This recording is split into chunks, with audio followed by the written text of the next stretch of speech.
Great news! You can go to Star Wars Celebration in your pajamas. Finally. Not us, though. We have to wear real clothes. You're not the boss of me, though!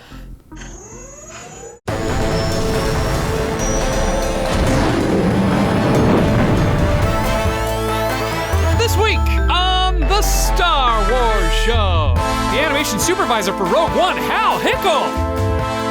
We check out a Star Wars variety show and much, much more. Now, from the Lucasfilm headquarters, it's the Star Wars Show. Hey, I'm Anthony Carboni. And I'm Andy Gutierrez. Welcome to the Star Wars Show. The show that is completely panicking because there are only 22 days left until Celebration. Ooh. Let's go to the news. Less of a panic, more of a Greek chorus. They cleared out quickly. Well, they have a show to keep shooting. True. And seeing that we're mere weeks away from Star Wars Celebration Orlando kicking off, we thought it would be a good time to let you know officially that yes, the Star Wars Show will once again be there. The Star Wars Show will be broadcasting live from the show floor at Star Wars Celebration Orlando to bring you one-on-one interviews with Star Wars celebrities, filmmakers, fans, and more. I am so excited. The stream, presented by Verizon, kicks off Thursday morning, April 13th, and will continue throughout the weekend, bringing you all of the news, information, and panels you want to see as they happen. Plus, it's going to be hosted by the two of us again, and we're bringing plenty of surprises with us. So if you're there, stop by our stage and say hello. For more information about the stream, check out StarWars.com. And while we're on the subject of Celebration, Anthony, I think you'll like this one, seeing as you're a massive fan. Sarah Michelle Gellar, the seventh sister, will be appearing at Star Wars Celebration, along with the voice of Kanan on Rebels, Freddie Prinze Jr. Do you think because a Darth Maul can come back from the dead, that maybe a seventh sister can come back from the dead? Would she talk to me about that? Sure. The two joined previously announced guests like Vanessa Marshall, Taylor Gray, and Dave Filoni. I just kind of want to talk to her about the lightsabers, the little weed whacker lightsabers that she had, the Inquisitor ones that were good. I'm sure she'll have tons of answers for you.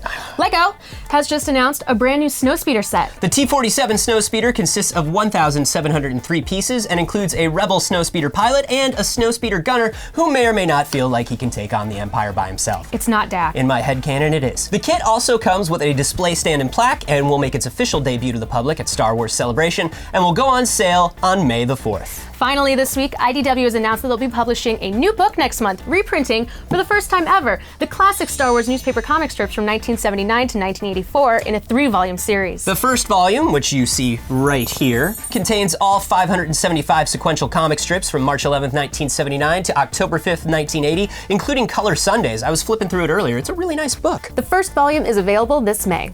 And for more Star Wars news from around the galaxy, check out StarWars.com. David Collins here at the Largo Theater in Hollywood, California for the Star Wars Join the Resistance book release variety show. We're going to promise a lot of variety, celebrities, comedy sketches, music. Come on, let's go check it out. I am here with co-creator of Thrilling Adventure Hour and co-author of Star Wars Join the Resistance, Ben Acker. This is a bit of a surprise party for you tonight. Well, kind of. When we do an event and there's a lot of songs in it, Blacker likes to surprise me with stuff. I want to welcome to the stage our dear friend, Weird Al Yankovic. Long time ago, in a galaxy far away. Tonight you're playing Yoda for charity. I'm playing Yoda for charity. We'll see, guys. Fingers crossed. Do or do not. There is no try. Skip it up, I think it's really great that people have such reverence still for all the Star Wars movies, and it's really a community, it's really a family, like everybody comes together in the same spirit. The fate of Jar Jar Binks is that he has stepped away from the Galactic Senate and is now a street performer in the streets of Naboo. Yeah. How does this sit with you? A little bit true to life. What do you love about events like this in particular? It's always a good time. People come to an event like this to let their Greek flag fly and have a good time. Besides enjoying pizza, you're going to be playing some music tonight. I am going to be playing music tonight. I have ridiculously and foolishly agreed to sing a few Star Wars sea shanties. Way, hey, the force is rising. Way, hey, the force is rising. Now, how did this book come about? Goonies and Star Wars. A bunch of kids join the Resistance, like the title, but they're green, they're screw-ups, they're young, and so instead of that, they get into trouble. It's adventures and goof-arounds in Star Wars. Remember, Star Wars Join the Resistance is out in bookstores now. Be sure to check it out. The captain says you are a friend. I will not kill you. This week, we are joined on a couch by ILM animation supervisor Hal Hickel. And I just want to start by saying congratulations. You just got a very prestigious recognition here within ILM this week. 20 years with the company. It's flown by. Yeah. 20 years. It's crazy. What has changed here over the past 20 years? You know, it's interesting. Of course, all the technology has changed, but the job of the animator, that job hasn't changed a whole lot. There are new techniques now, like motion capture and facial motion capture for creating characters like we did with Alan Tudyk as K2. With the advances in technology and what you can do with computer animation, where do you find the line between keeping things really Star Wars-y, but also pushing things forward? That was the tricky thing. I mean, it was really exciting to get to add a new droid, and Gareth was very keen to explore how we might make him more expressive in his face. And we tried a bunch of different things, including moving mouth parts and different things, but ultimately, none of those things felt like they fit. One thing we did keep was the ability to rotate his eyes, which is something we hadn't seen in Star Wars droids before,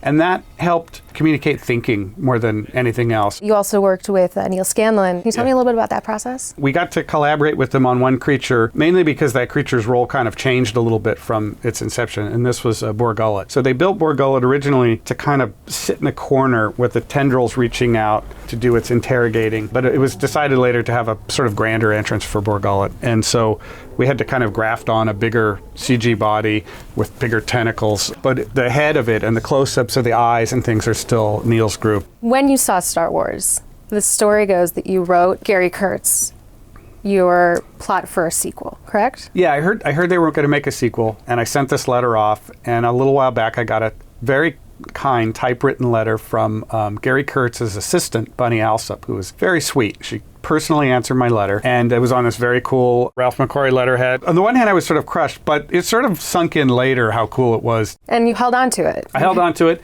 and when we finished making Phantom Menace, when George signed it, underlined talent and luck, said you have it, and so it's sort of, closing a very large circle for me. That's wonderful. That's a great story. Yeah. What else do you think is kind of a trait that someone needs to have to be successful in your career path? Don't wait to be invited or for the perfect situation. In other words, a lot of people will put off starting animation until they're in the perfect animation program that they wanted to get into, or they have some piece of equipment that they didn't have before, a more powerful computer or a better camera. I'd say, don't put it off. Don't wait for the perfect opportunity. Just get on with it and do it. Well, thank you so much for coming by. This was a lot of fun. Andy, can we speak briefly about last week's episode of Rebels? Sure. You mean the part where Maul finally died? Spoilers. It's been almost a week. He's not getting any more deader. That's true.